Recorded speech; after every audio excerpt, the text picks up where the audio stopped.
Forget everything movies taught you about ancient humans hunting. Forget the brave man running straight at a mammoth, screaming with a spear in his hand. That image looks exciting. But in real life, it would have been suicide. This was not a battle. This was a soft animal, standing in front of a living tank. A mammoth was not a monster waiting to be defeated. It was a moving wall of muscle, bone, and panic. One wrong step, one bad angle, 1 second too late, and the hunter would not become a hero. He would become a warning. If ancient humans hunted the way movies show, there would be no humans left to make movies. So maybe the real mystery is not how ancient humans killed giant animals. Maybe the real mystery is why those animals did not kill us first. Because in the wild, being weak is not embarrassing, it is fatal. A lion was born with weapons. A human had to make one. A wolf had teeth. A bear had strength. A horse had speed. But humans had soft skin, small teeth, weak nails, slow bodies, and bones that could break. From one bad fall, a twisted ankle could mean death. A deep cut could mean death. A broken tooth could slowly become death. So the question was never, how did humans become brave enough to hunt? The question was, how did something so weak become dangerous enough to survive? If hunting was just courage, humans should have disappeared. If hunting was just strength, they should never have returned to camp. But they did return with meat, with stories, with a secret more dangerous than muscle, a plan. But that plan was not inside the spear.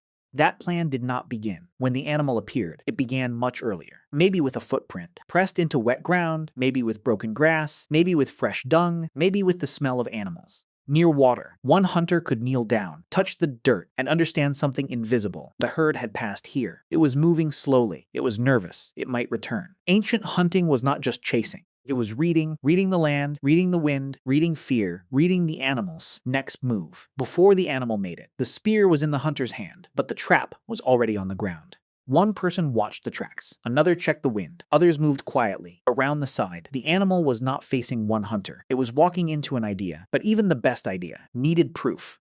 And this is where the evidence becomes strange, because archaeologists have found things that do not look like panic. They look like preparation. In Germany, at a place called Schoningen, researchers found ancient wooden spears near animal bones. At first, wood sounds simple, but this was not just a stick. Someone chose it, shaped it, balanced it, and carried it before the hunt even began. That is not panic, that is planning. And Schoningen is not the only clue. Across ancient sites, animal bones with cut marks, broken tools, and repeated hunting places all point to the same idea. Hunting was not random violence. It was learned behavior, but the real hunt was still almost invisible. Now imagine the real hunt, not the movie version, not a man screaming and throwing himself at death. The real hunt may have begun in silence. Before sunrise, a small group moved through the cold air. No shouting, no heroic speech, no one trying to look brave. Just eyes watching the ground, hands pointing quietly, bodies staying low. One person saw tracks, another checked the wind. Someone noticed birds lifting from the grass. Someone else remembered where animals usually ran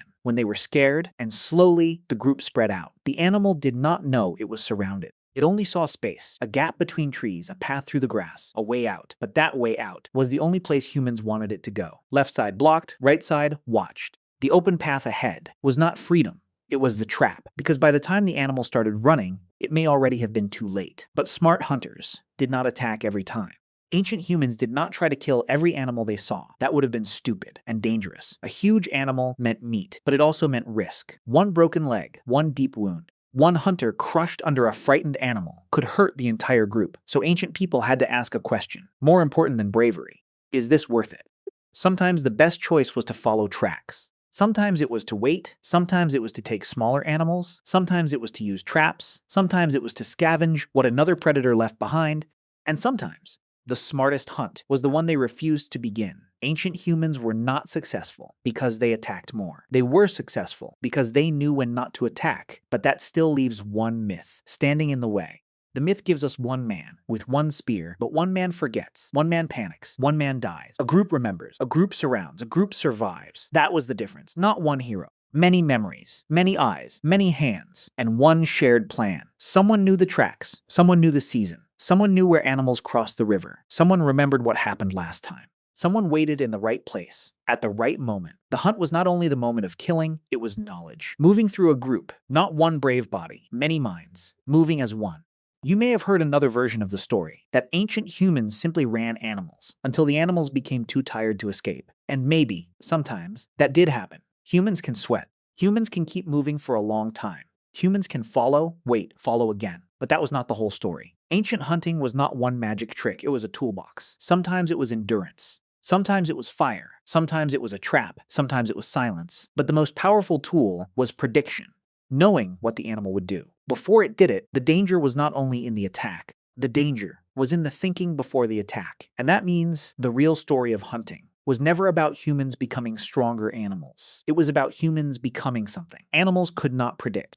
So no, ancient humans did not hunt the way movies show. They did not win because they were stronger. They did not win because they were faster. They did not win because they were fearless. They won because they could stop. Look at the world and imagine what might happen next. They could see a footprint and picture an animal. They could see a valley and imagine a trap. They could see fear in a herd and know where it would run. A spear could kill one animal, but a shared plan could feed an entire group. The most dangerous weapon in prehistory was not the spear. It was the moment one human mind connected with another. The animal was not trapped by wood. It was trapped by imagination. That is when humans stopped hunting like animals and started hunting like a species that could plan the future. That was the real weapon. Not the spear, not wood, not stone, the future.